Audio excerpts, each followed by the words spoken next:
What's up, everybody? Welcome to episode 42 of the Halving Report podcast with myself, your host, Brad Mines. The price of Bitcoin is about 46,000 US dollars, 59,000 Canadian. This is a 13,000 US dollar increase from our last episode of the Halving Report. We are about 9 months post the block reward halving that occurred on May 11th in 2020, which has led us to a widely anticipated bull run that mimics past halving cycles. It's important to understand these cycles before investing into Bitcoin and or cryptocurrency. The news of all news has dropped this past Monday, February 9th of 2021, when it was announced that Tesla bought 1.5 billion in Bitcoin and plans to accept it as payment. Bitcoin has surged thousands of dollars since the news hit mainstream this past Monday, and many people are anticipating what other companies will be next to announce their position in Bitcoin. I personally love Tesla longer than I've been a fan of Bitcoin, and many Bitcoiners are proponents of Elon Musk and his vision. I think the GameStop fiasco combined with the Twitter meme trolls was enough to get Elon Musk to take the orange pill. Today, we have Nick McCullum on the show. Nick is a 24-year-old Canadian developer, teacher, investor, and is the current director of growth for Passiv. Passiv is a portfolio management tool that helps investors reallocate investments to meet their portfolio's target allocation with one simple click. Nick, can you give us a little bit of a background, just to give a little bit of context for the listeners? Absolutely. So I'm a software developer and professional investor, I guess, who's worked in investment management my entire career. My passion with the markets really started when I was in college, and I originally enrolled in a biology degree thinking I might want to go be a medical doctor. But what I quickly realized was that after studying some plant biology and animal physiology was that biology wasn't really a true passion of mine. So I went to my academic advisor and I asked them, what can I switch into that will still allow me to graduate in 4 years? Because I don't want to have to spend any extra time here if I don't have to. They recommended that I switch into a math degree, so that's what I did. And it turns out that a lot of the good summer internships and jobs for math majors are in finance or accounting or technology. So the summer after that, I went and got an internship at a large mutual fund provider here in Canada. That was a really awesome and unique experience because at that job, there was people managing all sorts of different investment strategies. So in one corner, you might have had someone who was doing fundamental equity research. In another corner, you might have had someone trading bonds. And in another corner, you might have had someone doing something more exotic, like doing synthetics or derivatives. So that gave me broad exposure to the financial markets, and I've been, I guess, hooked on them ever since. And can you give us an overview of what Passiv does for their users? You pair Passiv directly to your brokerage account. You set a target portfolio, and then Passiv does all of the legwork to figure out what you need to buy or sell to get invested into your target portfolio. Then we allow you to rebalance your portfolio with one click. So we send the trades up to your broker, they get executed, and then your brokerage sends you back trade confirmations. And once that's done, Passiv monitors your account every day so that if your account ever drifts too far from your target portfolio, we'll send you an email notification prompting you to log in and rebalance again, just with one click. What's happening in the background then when you hit that rebalance button? So we compare your actual portfolio, so what's actually in your account, to the target portfolio that you specified. And then we calculate recommended trades based on that. When you click rebalance, those trades gets executed. So I'll just provide an example because I feel like it's easier to understand with an actual portfolio. Let's say you want it to be invested 50% in Tesla and 50% in Apple, and you own that 50-50 portfolio.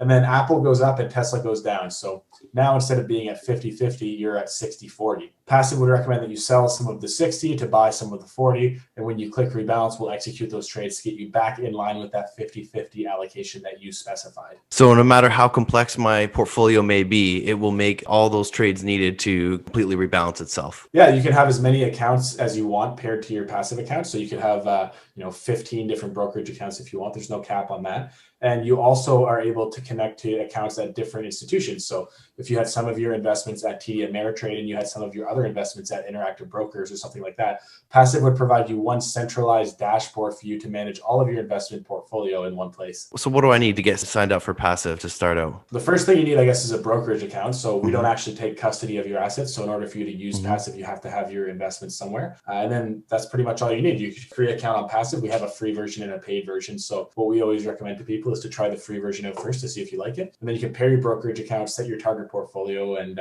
if you decide to use the paid version, we don't take any money out of your brokerage account or anything like that. We wanted our pricing to be as simple and as transparent as possible. So you pay for Passiv with your credit card, just like you do for your Netflix or for your Disney Plus subscription. And it's just $99 a year paid with your credit card. On my show, I tend to focus on Bitcoin mostly. So does Passiv integrate with many Bitcoin exchanges or crypto exchanges? And do you guys execute those trades as well? Yeah, so we just launched an integration with Kraken, which is one of the largest, cryptocurrency exchanges out there. So Passiv provides provides you a really great place if you want to manage your own cryptocurrency index fund and kind of, invest broadly across a bunch of different coins and rebalance over time. Passiv provides a really nice, easy interface for you to do that. Now I see you teach Python computer program as well. Yeah. So I'm a big proponent, for education and helping people learn to code. So I have a couple of courses on my website and, try to put out a lot of free content on kind of what I'm learning and building just on my blog. What made you get into teaching and coaching? Well, when I guess was learning how to code, I was really a big benefactor of other people who were willing to share knowledge on their websites. So a good example of that is Wes Boss, who's a fellow Canadian, and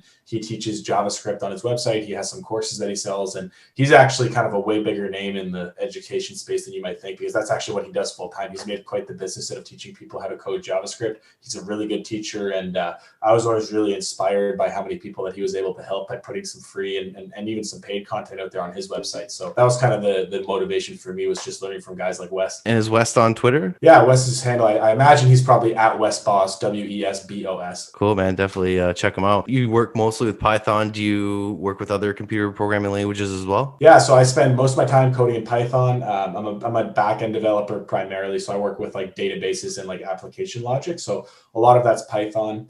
For databases, I'm a big fan of PostgreSQL. So that's just like a SQL-based programming language. It's an open source relational database. And for front-end stuff, I work with JavaScript, although I'm less familiar with that than I am with Python, and familiar with a lot of the big JavaScript frameworks like React and Vue and those sorts of things. Cool. And on your website where you help others learn how to program, how much do you charge for your courses? I have two main courses and then one free course. The free course is a lot popular than the paid courses, unsurprisingly, but right. The two paid courses are $49 and $99.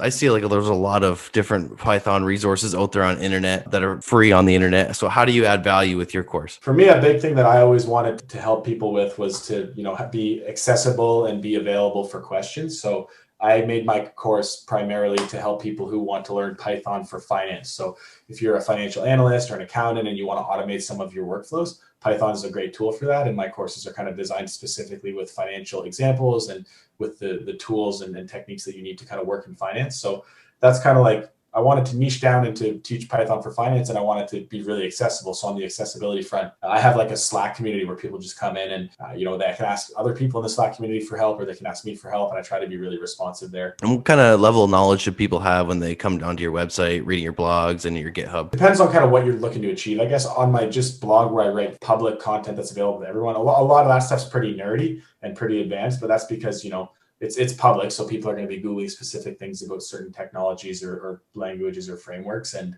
if they find that stuff, that's great. For the paid stuff, my cheaper course is Python Fundamentals, and that's designed for someone who's never coded in their life. It takes you through everything from installing Python on your computer and coding for the first time to things more advanced along the way. And then my second course builds directly upon my first course. So a lot of people actually buy them together. Now, many of my listeners are new to investing, and I want to go into some of the topics that you brought up when we first touched base about doing the podcast. Could you start by maybe explaining what an ETF is before going on to your position of, the growing importance of ETFs? Yeah, so an ETF is an exchange traded fund. It's just an acronym for exchange traded fund. And an ETF is basically one of the two major types of investment funds that are available to investors today, with the other main type being a mutual fund. So ETFs have a number of advantages over mutual funds, which are causing them to rise in popularity and importance across the market. So I would say there's three main advantages to ETFs over mutual funds. The first one is that ETFs offer superior liquidity than mutual funds do. So an ETF, you can trade it at any point throughout the trading day, just like you can with stocks. So that compares to mutual funds, where mutual funds only trade once per day at the end of the day. So ETFs offer better liquidity from that point of view. ETFs are also much more fee effective. So their fees are way lower than comparable mutual funds. So investors who invest in ETFs just pay less in fees than they would if they invested in a similar mutual fund. And then the third reason why many people prefer ETFs over mutual funds is that they have much better tax characteristics. So in an ETF, when you buy the ETF, you don't actually pay tax on the performance of that ETF until the moment where you go out and decide to sell it. Whereas with a mutual fund, you actually, if you're an investor in that fund, you have to pay tax on the performance of the fund each and every year that you own it. So ETFs allow you to defer your taxes, where mutual funds actually don't allow for that. So because of those three advantages of ETFs over mutual funds, they've been really taking a lot of share from mutual funds and been really kind of taking the investment industry by storm. So you see ETFs as kind of the future of wealth management, or where do you see the future of wealth management? I would say, yeah, ETFs are definitely a huge part of the future of wealth management. I also think that because of the rising importance of technology and more software tools and platforms that are going to be available to people. I think people are going to have access to a lot more custom tools, custom investing platforms. And broadly speaking, I think people will become more and more able to build custom portfolios over time and kind of disintermediate financial advisors as the technology enables them to.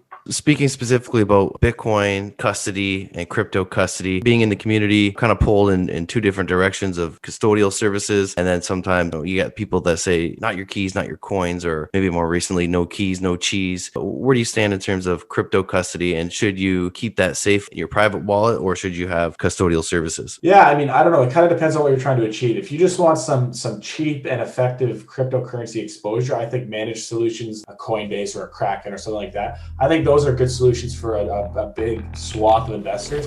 But there's like another subset of cryptocurrency users who want the anonymity and like the decentralized and disintermediated characteristics of Bitcoin and the other cryptocurrencies. And if that's really what you're trying to capture, then I think a private wallet's kind of the only way to do it. Do you partake in both sides of it? No, I'm not a private wallet guy per se. I'm much more interested in just kind of having diversified exposure. Potentially, I'm actually, investigating building a Bitcoin miner rig in my own house. So the actual computer infrastructure component is pretty interesting to me as well. Definitely seem like someone that wants to get into the nitty and gritty of things and build a full node, build miners. Certainly interesting stuff to me as well. And hopefully down the road, I can dive a little bit deeper into those topics as well. Do you have any final comments, or maybe just let us know where to follow you and learn more? Yeah, so I guess if you want to find out what we're doing at Passiv, just check us out at passiv.com. That's passiv.com.